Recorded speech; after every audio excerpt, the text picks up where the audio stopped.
Okay. Assalamualaikum warahmatullahi wabarakatuh. Laporan saya pada hari ini adalah pendek, walaupun dia punya angka itu tidak pendek. Sebelum saya menuliskan ucapan untuk membuat laporan kepada media pada hari ini, sukacita saya maklumkan dan bagi pihak Kerajaan Negeri Sabah, saya ingin mengucapkan terima kasih kepada pegagau aquaculture Sendirian Berhad yang telah menyumbang RM100,000 kepada tabung bencana COVID Negeri Sabah. Terima kasih bagi pihak Kerajaan Negeri. Berdasarkan kepada laporan Jabatan Kesihatan Negeri Sabah pada hari ini, kes baharu COVID di seluruh negeri Sabah berjumlah 673 kes baru. Ini bermakna jumlah kumulatif kes COVID di negeri Sabah ialah 8,755, di mana 3,223 pesakit telah pun sembuh dan masih ada baki 5,466 pesakit yang masih mendapat rawatan di hospital di seluruh negeri Sabah. Malaunya pada hari ini saya juga ingin merakamkan bagi pihak Kerajaan Negeri setinggi-tinggi takziah kepada keluarga yang terlibat kerana 3 orang pesakit dilaporkan telah meninggal dunia.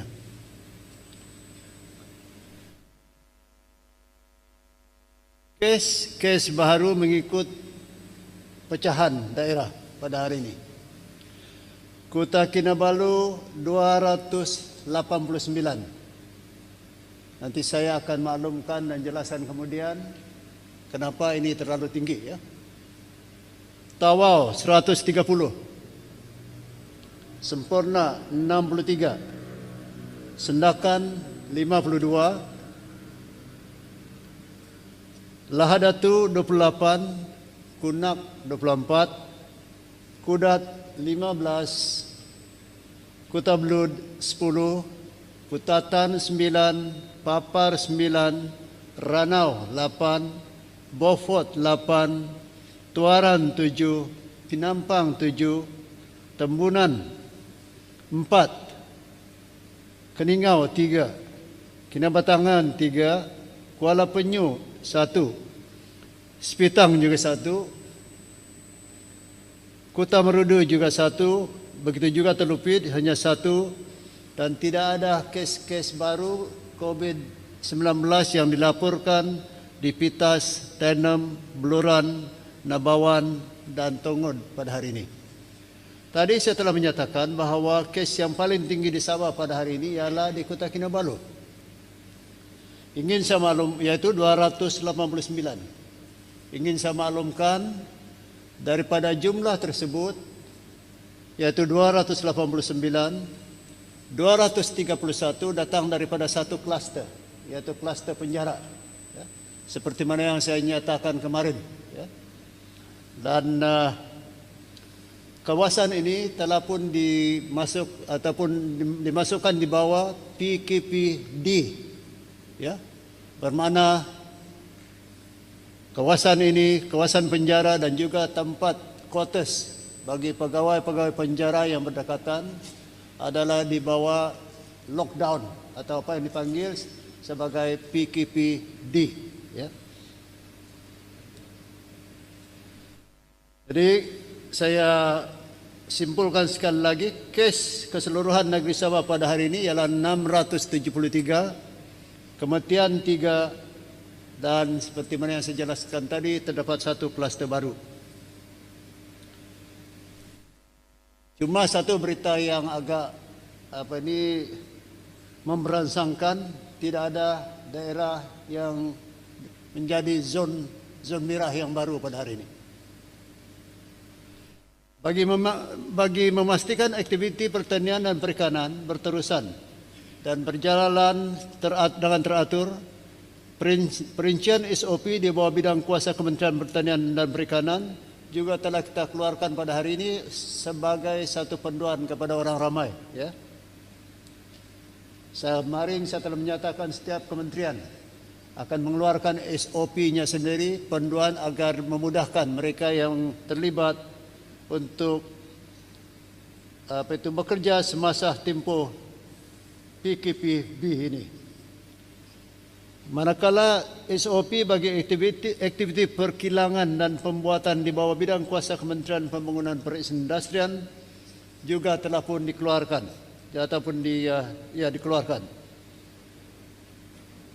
Perincian SOP pengurusan sumbangan dan bantuan daripada badan-badan bukan kerajaan atau NGO, syarikat swasta, pemimpin masyarakat dan orang-orang perseorangan juga kita lampirkan dalam press statement yang kita telah edarkan pada hari ini. Kita mengambil kira bahawa terdapat banyak NGO yang tampil ke hadapan untuk memberi bantuan terus kepada semua penerima yang dipikirkan layak untuk menerima bantuan. Begitu juga syarikat swasta serta orang-orang perseorangan. Kita telah memutuskan untuk menyediakan SOP bagi mereka bagi memastikan mereka kekal berada dalam keadaan selamat semasa bertugas untuk mengagi-agikan bantuan yang mereka telah kumpulkan. Saya bagi pihak kerajaan negeri merayu kepada semua mereka yang terlibat agar SOP ini dipatuhi. Kerana kita dalam usaha untuk membendung penularan COVID di negeri Sabah, dan cara yang terbaik ialah untuk memastikan semua kita, apalagi yang berada di tempat-tempat yang di zon merah, semasa bertugas untuk membahagi-bahagikan bahan-bahan makanan ataupun sedang bertugas mematuhi sepenuhnya SOP yang telah pun ditetapkan. Ingin juga saya maklumkan pihak Polis Diraja Malaysia atau PDRM akan memperketatkan sekatan jalan raya dan pemeriksaan kenderaan selaras dengan pelaksanaan PKPB di semua daerah di Sabah. Ini sekadar sebagai satu peringatan supaya semua yang membuat perjalanan hendaklah mematuhi sekatan jalan raya seperti mana yang telah diumumkan sebelum ini, sekiranya kita ada niat untuk melimpasi sempadan. Bagi mereka yang terpaksa merentasi sempadan kerana alasan-alasan yang menasabah, mereka terlebih dahulu hendaklah mendapatkan kebenaran atau komit daripada polis atau pejabat polis yang berdekatan. Dalam usaha kita untuk membantu untuk memastikan persekitaran kita itu sihat, persekitaran kita itu selamat, pihak berkuasa tempatan telah melaksanakan kerja-kerja disinfections, ya. Setiap hari, terutama di kawasan-kawasan tumpuan orang ramai. Pada hari ini, disinfeksi sebanyak 88 kawasan telah dilakukan. Di kawasan-kawasan awam seperti pasar awam, bangunan kerajaan, premis-premis perniagaan, surau, bangunan, atau mana-mana kawasan di bawah kawalan majlis daerah. Termasuklah tandas-tandas awam, diwan masyarakat, terminal, jeti, gerai makan dan kawasan-kawasan berisiko yang menjadi tumpuan awam. Pihak berkuasa tempatan yang melaksanakan disinfeksi pada hari ini adalah Majlis Pembenaran Sendakan, Majlis Daerah Pitas, Tuaran, Pinampang, Putatan, Tenem, Keningau, Tembunan, Sepitang, Beaufort, Papar, Beluran, Kinabatangan, Konak, Sempurna, Lahadatu dan Lembaga Bandaran Kudat. Inilah PBT yang telah melaksanakan semuanya disinfeksi di 88 kawasan pada hari ini. Ingin juga saya maklumkan setakat ini food basket atau bakul makanan bagi mereka, bagi golongan sasar sedang lancar, sedang berjalan lancar, dan setakat ini 62.002 bakul makanan telah diagihkan. Bagi membendung penularan COVID-19 di negeri Sabah, sekali lagi saya menggesak kepada semua masyarakat yang sedang di seluruh negeri Sabah untuk memastikan jarak fizikal dipatuhi sepanjang masa. Pemakaian pelitup muka dan hand sanitizer serta kerap mencuci tangan hendaklah diamalkan. Saudara-saudara sekalian, seperti mana yang telah diumumkan oleh Menteri Kanan pada jam 4 tadi, MKN telah pun memutuskan agar semua kaki tangan awam dan juga kita merayu kepada kaki tangan swasta pengurusan dan pejabat yang tidak perlu berada di dalam tempat kerja seperti kilang dan sebagainya, digalakkan untuk membuat kerja daripada rumah.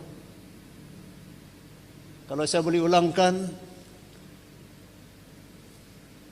semua kaki tangan awam termasuk syarikat-syarikat swasta hendaklah menggalak kaki tangan mereka yang tidak perlu berada di lapangan untuk bekerja daripada rumah, bagi mengelakkan terlalu ramai orang yang turun untuk membuat perjalanan,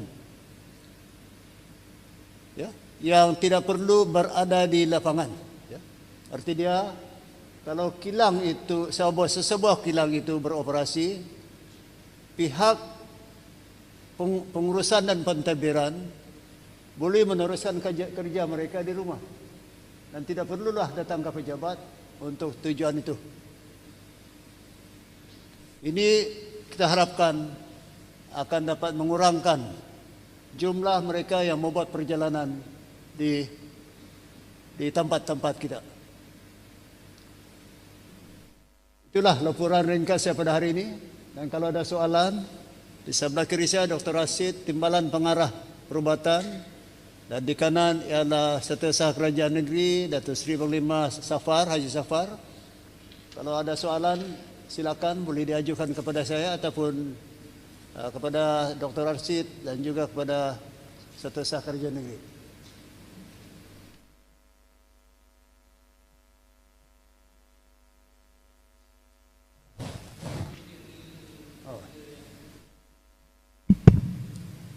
Okay, sorry. Sarawak ni, so nak tanya tu Sri, ada yang berpendapat bahawa fasiliti di negeri Sabah ni, fasiliti kesihatan perlu ditambah baik. Hari ini ada komen daripada pensyarah daripada universiti yang menyatakan demikian. Jadi apa pendapat kerajaan negeri berkenaan dengan fasiliti kesihatan sekarang ini? Boleh kesihatan dari segi apa? Yang melibatkan COVID dan sebagainya. Antara yang saya telah umumkan tadi adalah kerja disinfeksi lah, ya, satu. Tapi pada akhirnya semua bergantung kepada kita sebenarnya. Di sini kalau kita lihat, salah satu daripada pengurangan kes-kes baru ialah apabila rakyat sendiri, kita sendiri mengamalkan SOP secara total, ya. Pertamanya, jangan keluar kecuali terlalu perlu. Kedua, elakkan pergi kepada tempat-tempat yang ramai orang. Dan sekali lagi ialah sentiasa menggunakan pelitup, selalu basuh tangan, dan kalau bolehlah, dan ini saya tahu sudah pun diamalkan, tidak perlulah berjabat tangan, ya, ataupun apa yang dipanggil sebagai apa itu, menumbuk buku, ya. Cukuplah kita buat sebagai tanda hormat kepada orang lain. Kerana kalau kita lihat, kita mesti faham jangkitan itu bermula apabila kita berhadapan dengan mereka yang yang dijangkiti, dan ya berjumpa dengan mereka yang dijangkiti, dan kita tidak menggunakan pelitup, kita berjabat tangan, dan juga barangkali tidak membasuh tangan kita yang secara kerap, ya. So apa yang saya nyatakan ialah secara asasnya semua sebenarnya terletak di tangan kita, ya. Self disiplin atau disiplin diri itulah, ya. Saya pikir itu cara yang terbaik untuk menghilangkan infeksi daripada virus inilah, ya. Satu lagi tu Sri, angka hari ini adakah dia disumbang daripada saringan yang kata ada 11,000 sebelum ni, adakah angka itu disumbang daripada mereka yang disaring ini? Ya, mengikut statistik yang kita ada daripada Jabatan Kesihatan, masih ada sekitar 10,400 sampel-sampel lama yang belum diproses, ya. Ini bermakna sedikit sebanyak angka dalam beberapa hari ini mungkin dalam kerangka yang sama, ya, kerana dia menyumbang kepada jumlah yang kita catat apabila sampel-sampel ini diproses. Kita berharapkan mengikut keupayaan daripada Jabatan Kesihatan, kita berharapkan sampel ataupun keputusan yang tertunggak ini dapat kita bereskan dalam masa 3 atau 4 hari. Dan kalau itu berlaku, bermakna selepas itu insya-Allah kita akan dapat, dan kita berharap kecuali ada infeksi baru, kita akan berharap akan melihat statistik yang lebih rendah. Kita kata selepas itu. Satu lagi tu, adakah itu melibatkan kita dah kenal pasti daripada kluster mana sebenarnya, mungkin ada yang dah tahu daripada jumlah 10,400 tadi, ada melibatkan kluster-kluster yang mana-mana? Itu ujian yang telah dibuat. Memang ujian yang dibuat oleh Jabatan Kesihatan ini adalah secara bersasar. Jadi secara tidak langsung mereka tahu di mana ujian itu telah dibuat, ya. Dan saya boleh nyatakan di sini bahawa kebanyakan ujian ini dibuat di kalangan, di tempat-tempat yang berisiko tinggi lah, kawasan merah, ya, zon merah dan sebagainya, ya. Dan strategi Jabatan Kesihatan ini ialah ujian yang lebih luas dibuat di tempat-tempat tumpuan yang kita pikirkan kebarangkalian infeksi itu berlaku dalam jumlah yang ramai. Jadi strategi mereka ialah untuk berusaha untuk membuat ujian sekurang-kurangnya 5% daripada penduduk di tempat berisiko tinggi atau di tempat ujian tumpuan itu, untuk memastikan saringan itu dapat dikembangkan atau diperluaskan kepada seberapa ramai yang boleh.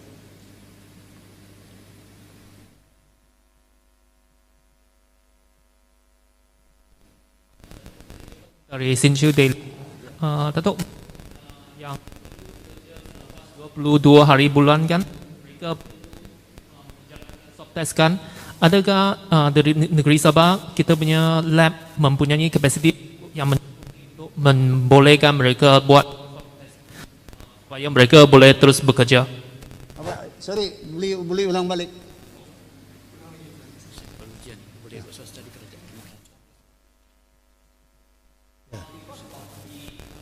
Tiga sudah berharian.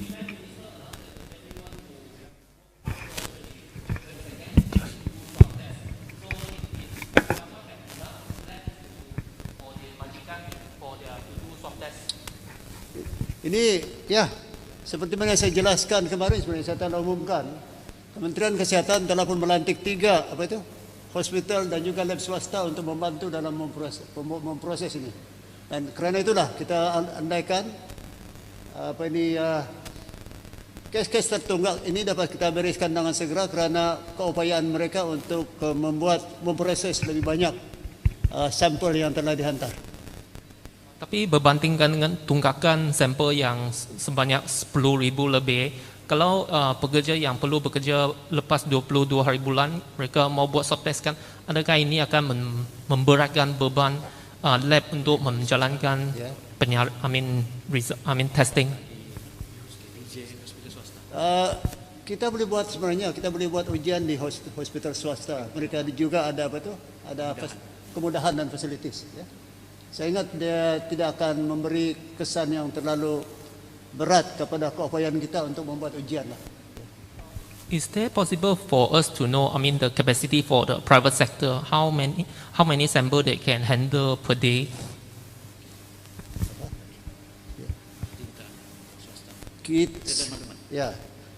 Kita akan maklumkan, tetapi mengikut daripada taklimat daripada ketua pengarah kesihatan sendiri, kita akan mampu untuk memproseskan dengan lebih cepat setelah perlantikan hospital swasta yang saya telah nyatakan tadi untuk membantu kerajaan memprosesnya. It will be very much faster.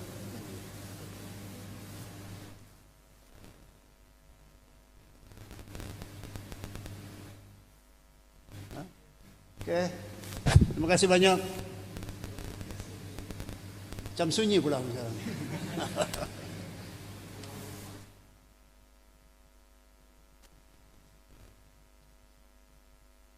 Begini.